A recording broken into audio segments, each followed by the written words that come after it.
Okay, so what we're going to do today is just a pause and review section 7.1, 7.2, and 7.3, which is quiz review. So these are going to be your questions where you have to simplify, where you have to and your type like we did yesterday that pertains to some different formulas. And no one is ever going to take your formula sheet away from you. So make sure that that is in front of you. And I'm going to go quiz review.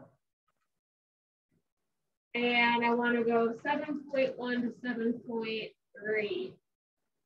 And then we will reconvene and pick up the 7.4 on Thursday, provided we do not get that huge snowstorm. You guys been hearing that? It's coming. We will see. So first example, I just want to go simplify. So simplify. In my opinion, these are the questions that are a little bit challenging. I think your formula-based questions yesterday tend to be more manageable because they're very procedure-based, where these sometimes you have to play around with a little bit. So number one, simplify. I want to go co-squared theta,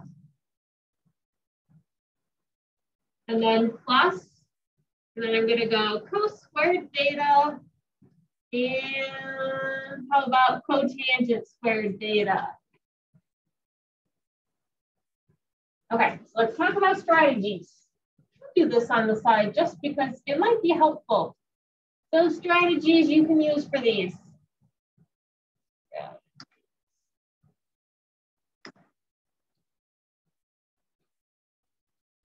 Okay, so what we can do here is we can absolutely do substitutions off the formula sheet. We can factor. What was another thing we did with these? Common denominators. So you can try common denominators. Obviously not right here. You don't have to yet. Another strategy we did was we multiplied through by a conjugate. There was an instance where you could have attempted to cross multiply. Again, it's not a bad idea to try. So I'll say cross multiply. Okay, so that's kind of like your list. So right now when you approach one of these, what are we thinking? What might we want to try? Factoring, sure. What factoring method would this one be? G, C, F. So I'm going to take out cos squared theta. And we are left with 1 plus cotangent squared theta. Okay, always keep that formula sheet right next to you. 1 plus cotangent squared. So on your formula sheet, if you look at the category that says Pythagorean identities, that is what you want to reference anytime you see those squares. So what can we replace 1 plus cotangent squared theta with? Yep, very good.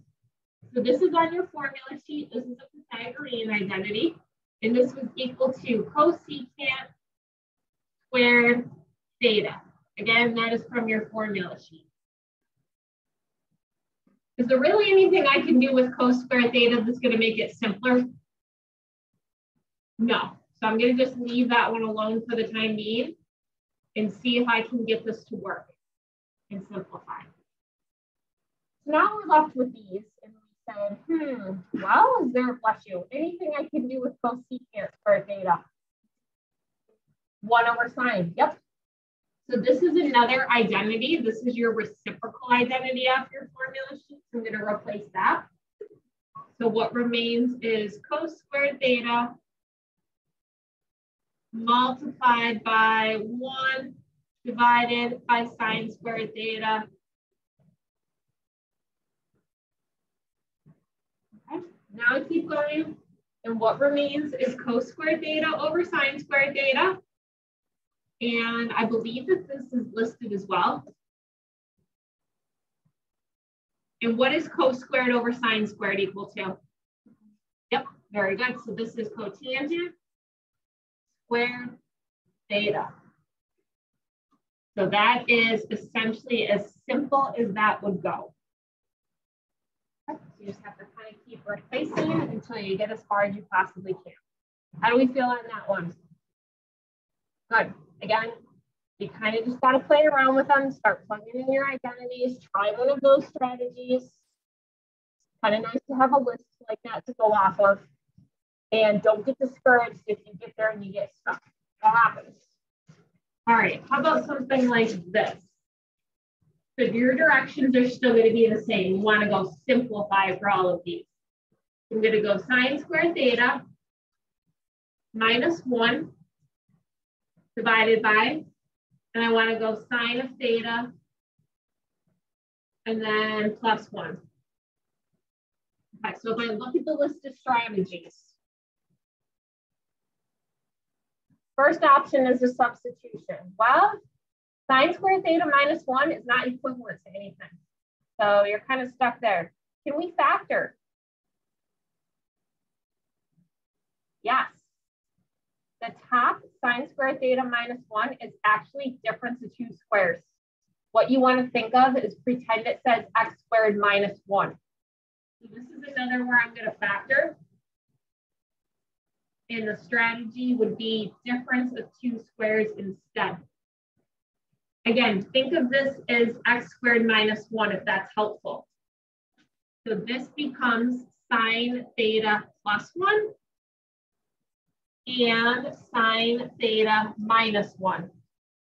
Did that help? Yes. So this is sine theta plus 1. And now what can you do? Yeah, cancel, exactly. So your result is sine of theta minus 1. And again, with the factoring, you just kind of have to get used to it. So you have to just keep doing it until it becomes a little bit more natural. All right, so let's try one like this. So number 3, I want to go. I'm going to give you secant of theta. And then we're going to go multiplied by secant of theta. And then minus cosine of theta. Okay. I'm going to go through your list again.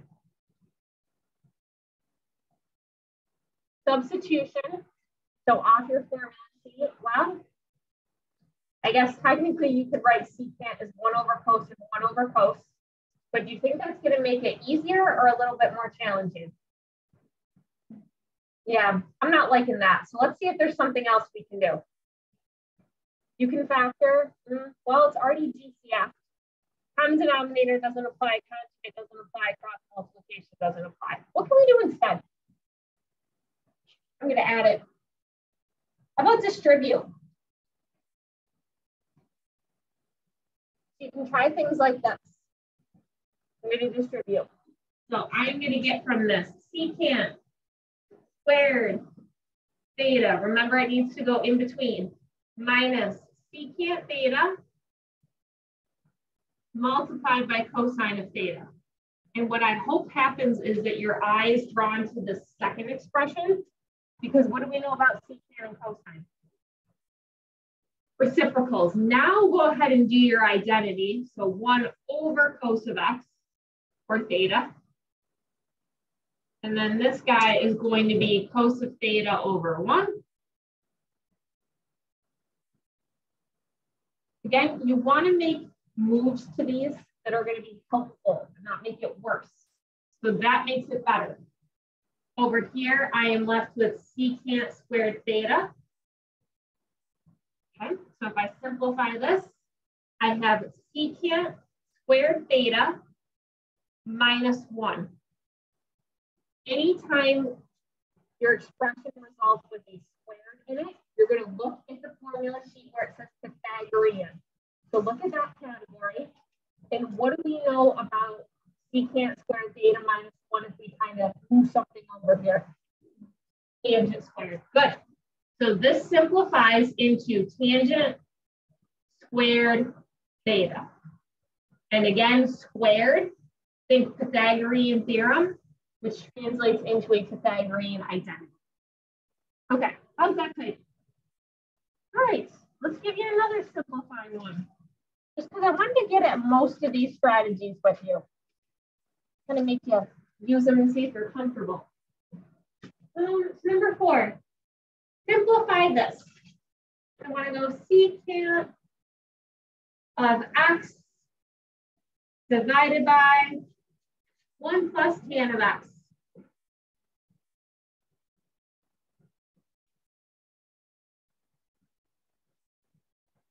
So strategy number 1 is do a substitution off your formula sheet with some sort of identity.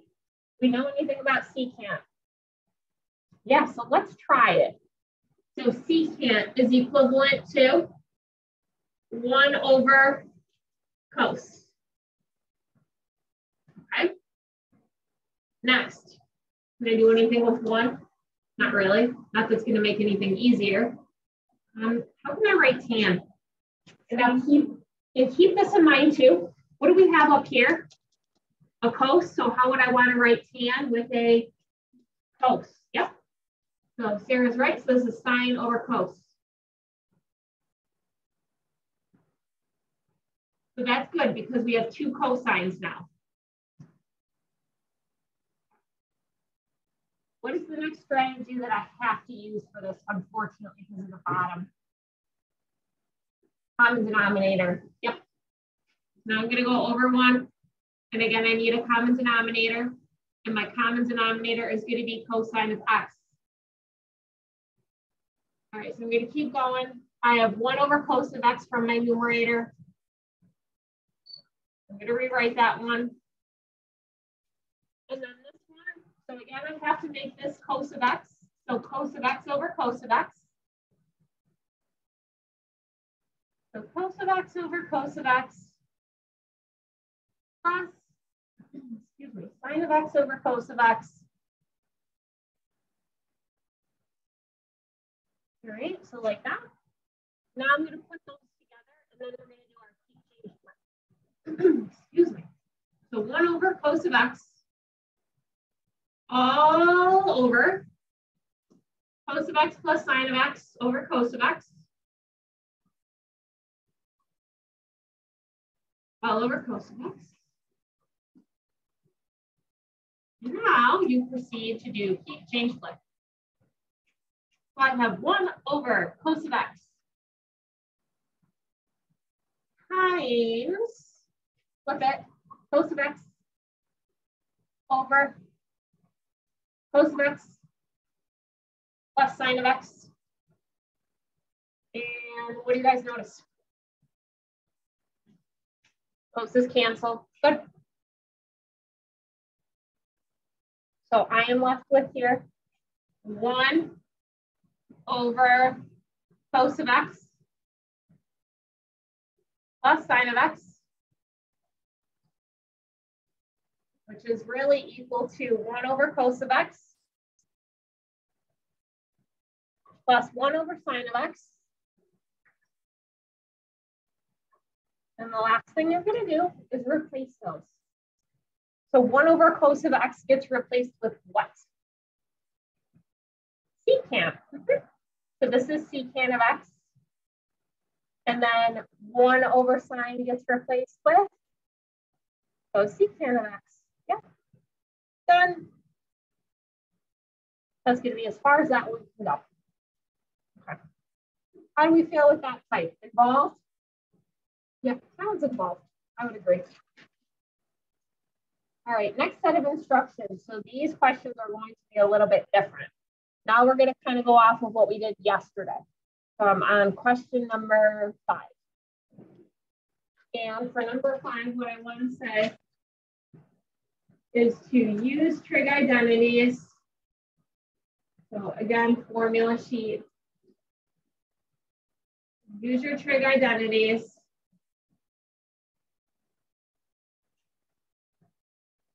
Right, as a trig function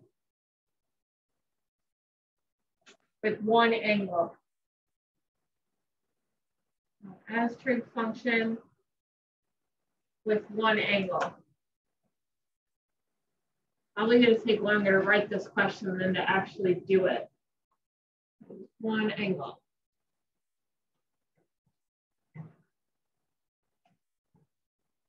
So here's what I will give you. We are going to go cosine of, let's pick some numbers here, 61, and then cosine of 11 plus sine of 61 and sine of 11. Let me fix that. And sine of 11. Would it occur to you to look at your formula sheet under sum and differences? Good. So go find sum and differences on your formula sheet, and you are looking for what the left-hand side of this would say. So it's going to say cos x, cos y, and then plus, because you really don't need the other side. So go ahead and type cos x, cos y plus. So what is that equal to here? Yep, there you go. So this is equal to cosine of x minus y. And then all you're going to do is substitute in. So this is the cosine of 61 minus 11. And you were told to write it as one angle. So this is equal to the cosine of 50. And is 50 degrees something you should know exact value for? No, so you're done. So you just leave it like that. Done, nothing further. So let's do an exact value question. So I want to say here, number 6, find exact value. Find exact value. And I want to go cosine of 195. So cosine of 195. This is when you have a list of values you are pulling from. So for exact value, what can I use here? Okay, I was kind of looking for the whole list. So 30, that's okay. So 30, I can use 45. What else can I use? 60, I can use 90, I can use 180, I can use 270, I can use 360. And then now you have to think about quadrant placement. So quadrant 2, to get 30, I could use 150. To get 45, I could use 135. To get 60, that's 180 minus 120. Next quadrant, so on and so forth. You have a list of those in your notes, so you can refer back to those. I don't even think I have to keep going. Are there numbers up here that work for us? 195. How can I get 195? I've heard it. 60 and 135. Sure. How else could I get 195? 150 and 45. So you guys pick, it doesn't matter. Whatever one you want to work with, we'll go with the 135 and the 60. So I'm going to go cosine of 135 plus 60. And now you're going to go and build this formula. So cosine of x plus y. So this is going to be equal to cosine of 135 and then multiplied by cosine of 60. And this one in the middle should be minus. And then I'm going to go sine of, I guess the order technically does not matter here.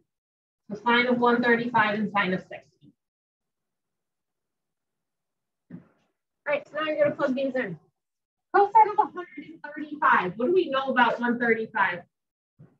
Quadrant 2, ASTC. Guys are notorious for forgetting that. Because what do we know about cosine in quadrant 2? It's negative. Yep. So this is really like doing negative cos of 45 if you want to list that first. So cos of 60 is fine. Minus sine is positive, so I'm going to just do this. and then sine of 60. Okay, you got to be able to tell me what these are again. So what's cosine of 45 equal to? Negative radical 2 over, yep, very good. How about cos of 60? Cos of 60 is? We got studying to do. Minus sine of 45 is? Radical 2 over 2. Please make sure you study those two tonight. And sine of 60 is? Radical 3 over 2. All right, so I get negative radical 2 over 4 minus radical 6 over 4. And I'm just going to combine that together to produce a final answer of negative 2 radical 2 minus the radical 6 all over 4. No decimals, exact value only. Okay. How is number 6? Decent? Okay, let's do some proofs. So I'm going to move into my question number 7 here. The proving questions. You can work with one side and manipulate it into the other, or you can choose to work with both sides simultaneously. It does not matter. I usually try to work with just one side. That's just personal preference. Again, you do what works for you. So sine squared x, and then I'm going to go plus cotangent squared x, sine squared x, and I would like to show that that is equal to 1. So one of the strategies we discussed was to look at the more complicated side, which is the left, work with it and see if you can derive the one on the right. So what can I do with this? Again, you have some options. Let's see. I'm going to look at this.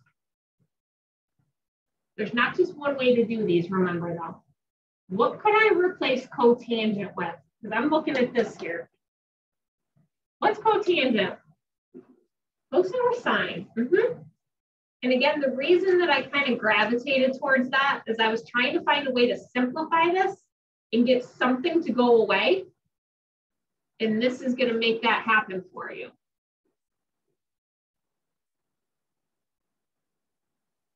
I'm going to leave this because it's Pythagorean.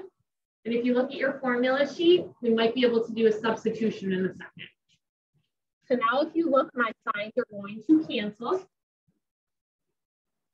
I am left with sine squared x plus cos squared x. And do we know anything about that? Because this is what you want. And is that equal to 1? You got it. You already know what the answer is supposed to be. You're just trying to prove that you can make it happen. So again, Pythagorean identity. Okay, how do we feel with that type? I only have one more question left. So here's one more proof, and then I hope that that makes you feel a little bit more comfortable. You can do these, then you are in good shape. My recommendation would be to sit down and redo them. Also study your exact values as well. I think you're a little bit unfamiliar with those again, just because it's been a little bit of time. So I want to go tan of x and plus cotan of x equal to secant of x and cosecant of x. There is no pressure to do this the same way that I do. You are welcome to pick what works for you, and just you've got to show your sides are equal to each other. I really like and prefer to work with just one side and see if I can get the other. So that's what I'm going to suggest here. So I'm going to rewrite the tangent as sine over cos. And again, this is just one of the strategies that we discussed. Cotangent I can write as cos over sine. I am trying to work with the left and obtain the right-hand side. So I'm going to keep going. What do I need on the left-hand side, unfortunately? Yeah. And I wanted you to be able to practice that. So that's why I kind of did this one like this. Common denominator is going to be cos x sin x. So this one has to get multiplied by sine of x. This one has to get multiplied by cos of x. Sine times sine is sine squared x. And then this is plus cos squared x. And I'll do this all over cos x sine x. Or vice versa, you can call it sine x cos x, it doesn't matter. What I hope this happened is the numerator jumped out to you. What can we replace that numerator with?